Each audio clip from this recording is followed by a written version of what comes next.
What if I told you that workers on an oil rig reported safety problems and management told them to keep working anyway, and that decision killed 11 people and caused the worst environmental disaster in US history? If you are watching this, please subscribe. Every episode of If History Repeats explores moments when warnings were ignored and the disasters that followed. Imagine you are a worker on the Deepwater Horizon oil rig, April 2010. You are in the Gulf of Mexico, nearly a mile above the ocean floor. Your job is drilling an exploratory well for BP, the Methane prospect. This is the deepest offshore oil well ever attempted, almost 18,400 feet beneath the sea floor. The technology is cutting edge. The risks are enormous. But there are problems. The well is unstable. You can feel it. Pressure is building in ways it should not. The cement job, the process of sealing the well, did not go right. You know this because the tests are failing. Negative pressure tests. They are supposed to confirm the well is secure, sealed, safe. But the results are wrong. The pressure readings do not make sense. You report your concerns. You are not the only one. Multiple workers are raising alarms. The pressure tests failed. Something is wrong with the well. We need to stop, investigate, fix it before we continue. But management has a different priority. The rig is behind schedule, way behind. The Deepwater Horizon is costing BP $1 million a day. Every day of delay is expensive. The pressure is on, not the pressure in the well, the pressure from executives. Finish the job, move on to the next project. Stop wasting time and money. So the decision is made. The failed pressure tests are dismissed, explained away, misinterpreted, ignored. You are told to keep working. Prepare to disconnect from the well. Move the rig. The job is done. Or at least management says it is. You do not feel good about this. You know something is wrong, but you are not in charge. You follow orders. You keep working. It is April 20, 2010. Evening. You are finishing up. Almost done. Just a few more hours and the rig will disconnect from the well. Then you can move on. At 9:49 p.m., the well explodes. Methane gas erupts from the ocean floor. A massive blowout. The gas shoots up through the drill pipe. It hits the rig. It ignites. The explosion is catastrophic. A fireball engulfs the rig. The heat is unimaginable. The noise is deafening. Workers are thrown by the blast. Some are killed instantly. Others are trapped in flames. You run. Everyone runs. The rig is an inferno. There is no controlling it. Lifeboats are launched. Helicopters arrive for rescue. 115 workers evacuate, but 11 do not make it out. 11 men die. In the explosion, in the fire. Their bodies are never recovered. The Deepwater Horizon burns for 36 hours, an unstoppable blaze on the ocean. On April 22, the rig sinks, and the well, nearly a mile below the surface, is fractured. Oil begins pouring into the Gulf of Mexico, uncontrollably. For 87 days the oil flows, 4 million barrels, 200 million gallons, the worst offshore oil spill in history, coastlines devastated, wildlife killed, fishing industry destroyed. The Gulf of Mexico turned into a toxic disaster zone. This is not a hypothetical scenario. This happened. Deepwater Horizon, April 20, 2010. Pressure tests failed. Workers reported the problems. BP told them to keep drilling. 11 workers died. The Gulf was poisoned. And the pattern, prioritizing profit and schedule over safety, continues in the oil industry today. Welcome to If History Repeats. Today we go back to the Deepwater Horizon, April 2010, to the rig that exploded, the warnings that were ignored, and the workers who paid with their lives. And then we ask, has anything changed? Or are companies still cutting corners while workers face the risks? Let's begin. The Deepwater Horizon was a semi-submersible drilling rig, massive, sophisticated, owned by Transocean but leased to BP. In April 2010, it was drilling the Methane exploration well in the Gulf of Mexico. The well was nearly a mile beneath the ocean surface, then almost 4 miles beneath the seafloor. This was extreme deepwater drilling, pushing the limits of technology.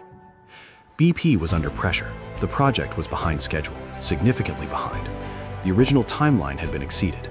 Every day the rig sat there cost BP roughly $1 million. The company wanted the well finished, sealed. The rig moved to the next project. Time was money, and money was being lost. But there were problems, serious problems. The well was unstable. Drilling had encountered unexpected challenges, high pressure zones, fractured rock. The cement job, the critical step of sealing the well with cement to prevent oil and gas from escaping, was not going well. Halliburton, the contractor responsible for cementing, ran simulations.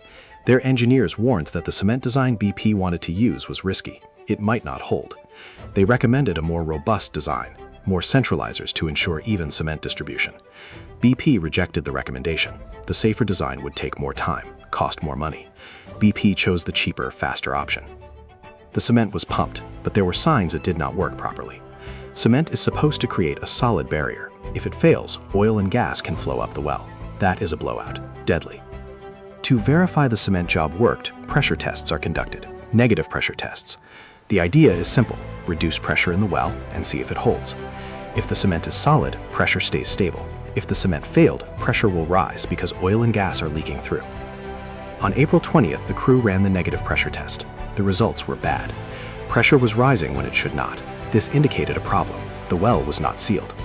But BP supervisors on the rig disagreed with the interpretation. They ran the test again, same result.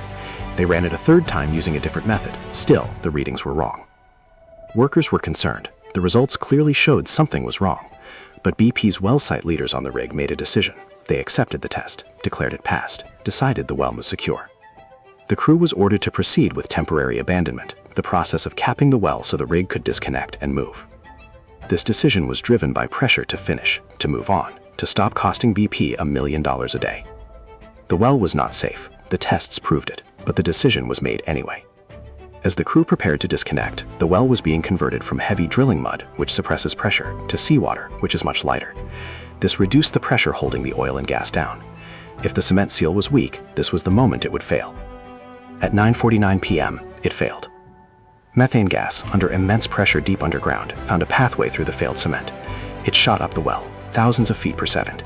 It hit the rig. Methane is explosive. It mixed with air, ignited. The explosion was massive. The rig had a blowout preventer, a massive device on the seafloor designed to automatically shut off the well in an emergency. It was supposed to be the failsafe, but it failed. The blowout preventer had maintenance issues, design flaws. It did not activate properly. The well remained open, spewing gas, spewing oil. 11 workers died in the explosion and fire. Jason Anderson, Dale Burkeen, Donald Clark, Stephen Curtis, Gordon Jones, Roy Wyatt Kemp, Carl Kleppinger, Keith Manuel, Dewey Rivette, Shane Roshto, Adam Weiss. Some were in the wrong place when the blast hit. Others were trapped. Their families would never see them again. The rig burned uncontrollably. Firefighting efforts were futile. The heat was too intense, the flames too large. For 36 hours, the Deepwater Horizon burned. Then it sank. The rig, worth hundreds of millions of dollars, disappeared into the Gulf.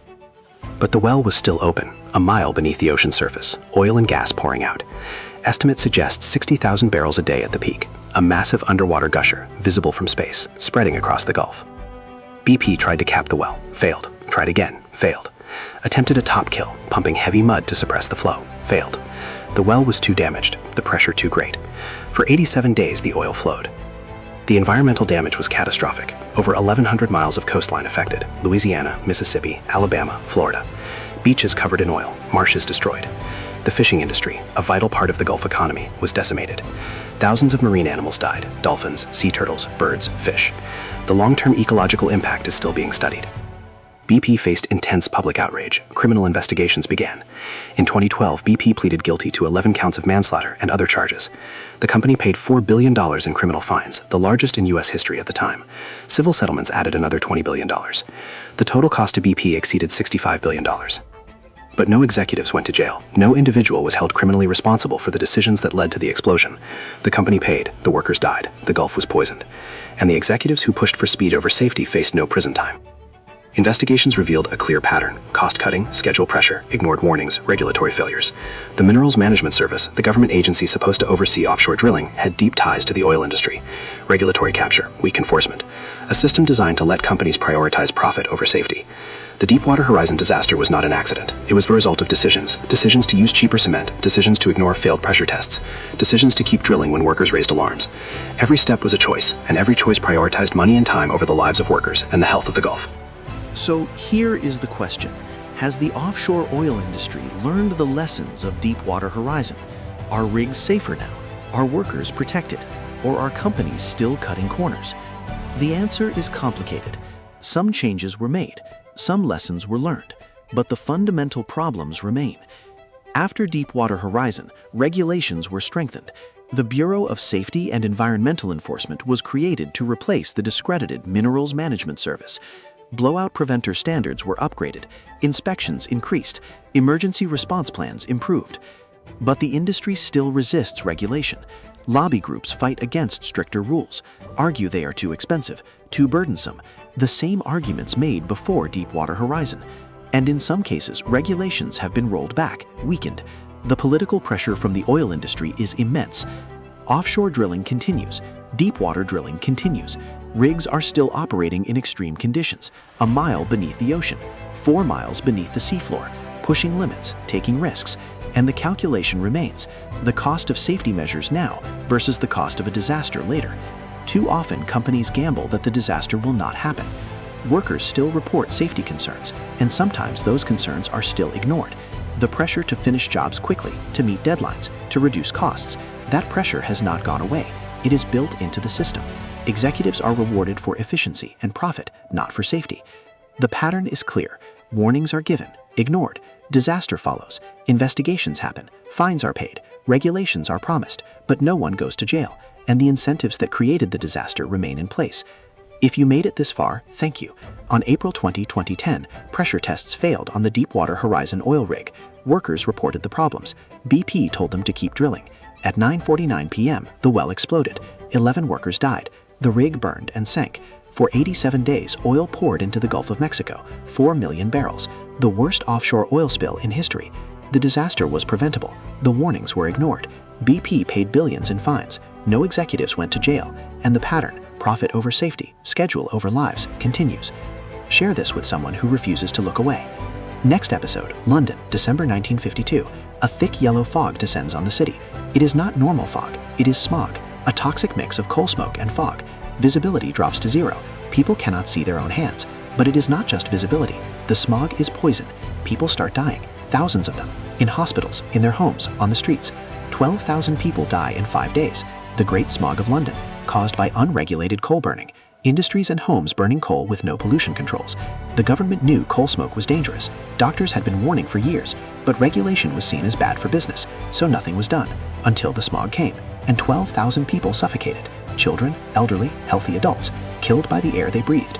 And today, air pollution kills 7 million people every year. The same pattern. Industries resist regulation, governments delay, people die, and we wonder why it keeps happening. I am if history repeats, and history always has something to say.